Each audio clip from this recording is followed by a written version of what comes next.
വിചാരിച്ച പോലെയൊന്നും അല്ല. അതൊക്കെ കയറി ഫസ്റ്റ് എൻ്റെ തലയിൽ അമ്പായി. ഭയങ്കര റെയർ. ആക്രിയില്ല, ഞാൻ മാത്രമേ ഉള്ളൂ. നാട്ടുകാർ ചുമ്മാ പറഞ്ഞുണ്ടാക്കുന്നതാ. അയ്യോ, ദൂരോട്ട് പോകണ ബേസിന്റെ കോർഡിനേറ്റ്. ഇപ്പൊ നോക്കിയോ, ഞാൻ ഇപ്പൊ F3 അടിക്കുമ്പോൾ നോക്കിയോ എന്താണെന്നാണിത്. എനിക്ക് ഈ 3 നമ്പർ മതി. അപ്പൊ മോജാങ്ക് നിനക്കിതെല്ലാം വേണം. ഇതൊരുമാതിരി നമ്മൾ പണ്ട് എക്സാമിനൊക്കെ ഈ ഒരു 3 സെന്റൻസ് തീർക്കുള്ള ആൻസർ നമ്മൾ 4 പേപ്പറായിട്ട് വലിച്ച് നടക്കൂലേ, അതുകൊണ്ട് അതുപോലെ ഉണ്ട്. വേറെ ഏതെങ്കിലും ടെസ്റ്റർ പാക്കറ്റ് കളിക്കണം പറഞ്ഞു മാനുവലല്ലാതെ. അതൊന്നും എൻ്റെ PC ക്ക് താങ്ങൂല.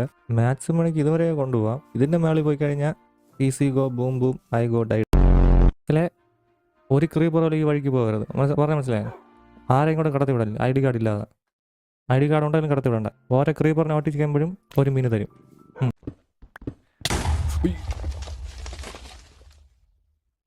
നിന്നെ റെക്കോർഡ് ചെയ്യാതിരിക്കുമ്പോൾ ഒരു കുഴപ്പമില്ല. എൻ്റെ വീടും പരിസരം നല്ല സൈലൻ്റ് ആയിരിക്കും. ഞാൻ റെക്കോർഡ് ചെയ്ത് തുടങ്ങുന്നത് മൈന, കാക്ക, പട്ടി, പൂച്ച എല്ലാം കിടന്ന് വിളിക്കും. എൻ്റെ വീഡിയോ ആണെങ്കിൽ ഒരുമാതിരി ആനിമൽ പ്ലാനറ്റ് പോലെയാവും.